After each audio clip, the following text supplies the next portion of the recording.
নমস্কার, ঈশান বাংলার ইভিনিং শোতে আপনাদের সবাইকে স্বাগত জানাচ্ছি। দর্শকরা আপনারা জানেন যে এই মুহূর্তে পাহাড় লাইনে ট্রেন চলাচলে একটা বিরাট অসুবিধার সৃষ্টি হয়েছে।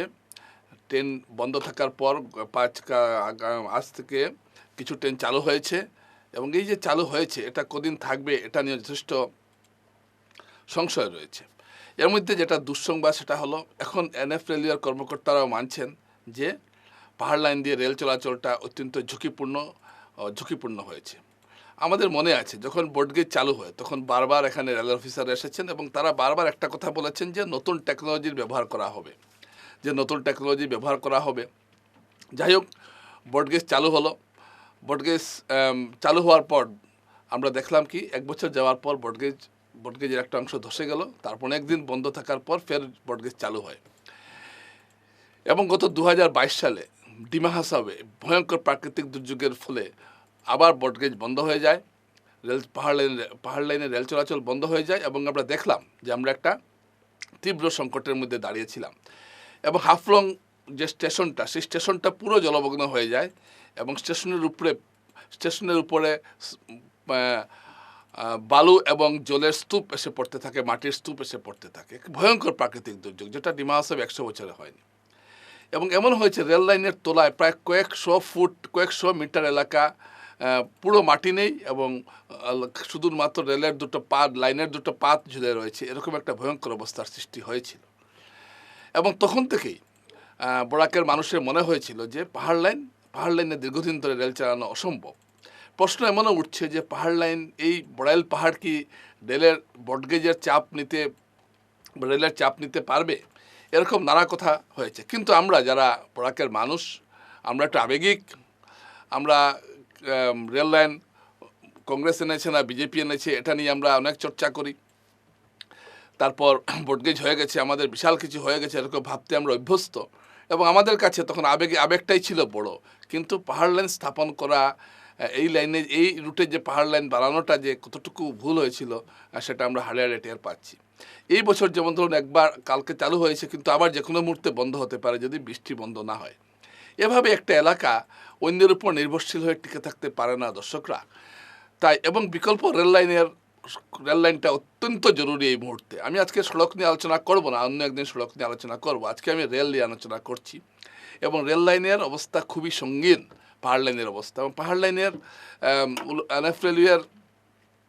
এনএফ রেলওয়ের পক্ষ থেকে সাংবাদিক সম্মেলন করেও বলা হয়েছে যে তারা আকার ইঙ্গিতে বুঝিয়ে দেন যে পাহাড় লাইনটা অত্যন্ত ঝুঁকিপূর্ণ রেলের জন্য এবং এটা নিঃসন্দেহে বরাকের মানুষের কাছে, ত্রিপুরার মানুষের কাছে অত্যন্ত একটা দুঃসংবাদ বহন করে আনছে এবং আমরা চাইব যে অত্যন্ত তাড়াতাড়ি বিকল্প রেল লাইনটা হয়ে যাক।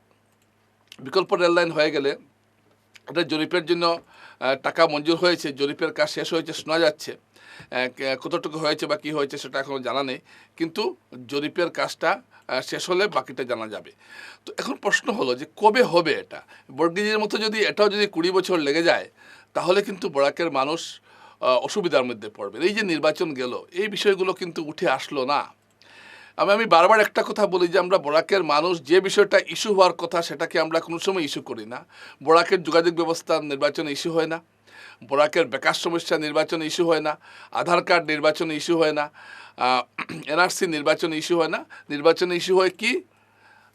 অরুণোদয়ের প্রকল্প 1200 টাকার, 5 কেজি চাল বিনামূল্যে 5 কেজি চাল। যেমন আমরা 5 কেজি চাল অরুণোদয় প্রকল্প পেয়ে গেলেই আমরা খুব খুশি। আমরা বেকার সমস্যা, যাতায়াত সমস্যা নিয়ে ভাবিত নই। এই যে একটা চলছে এবং সেটা অত্যন্ত দুশ্চিন্তার বিষয় এবং রাজনৈতিক নেতাদের দৃষ্টি ওই দিকটাতেই। কাউকে কিছু যদি গরিব মানুষকে কিছু দেওয়া যায়, দিয়ে কাউকে কোনোদিন খুশি করা যায় না। কারোর জন্য স্থায়ী কিছু করতে হবে। স্থায়ী কিছু করতে হলে চাকরির ব্যবস্থা করতে হবে, ভালো যাতায়াতের ব্যবস্থা করতে হবে, পরিকাঠামোগত উন্নয়নের ব্যবস্থা করতে হবে। কিন্তু আমাদের যে সেই রেলটাই এখনও পঙ্গু হয়ে রইল। এটাই অত্যন্ত দুঃখের বিষয়। এবং পাহাড় লাইন আর কতবার যে পাহাড় লাইন এভাবে হবে বর্ষা এলেই, সেটা অত্যন্ত দুশ্চিন্তার বিষয়। এই পাহাড় লাইন দিয়ে হবে না, এটা পরিষ্কার হয়ে গেছে এবং এনএফএলের কর্মকর্তারাও বলেছেন, তারাও বুঝিয়ে দিয়েছেন যে এখানে এবং গতকাল এবং এই যে ধস নেমেছে, এই ধস নামার পর প্রথমে মোটামুটি একটু কিছু ব্যবস্থা করে রেল চালানো হয়েছিল, কিন্তু আবার যখন বৃষ্টির তোড় এসে সুড়ঙ্গের ভেতরে ঢুকে যাচ্ছে, পাহাড় এবং জলের সঙ্গে বালু এবং মাটি এসে মিশ্রণ এসে ঢুকে যাচ্ছে এবং এটা সাংঘাতিক একটা মেসাকার অবস্থা তৈরি হয়েছে। এটার সঙ্গে কত লড়াই করা যাবে এবং কত লড়াই করে রেললাইনকে টিকিয়ে রাখা যাবে, এটা হচ্ছে বড় প্রশ্ন।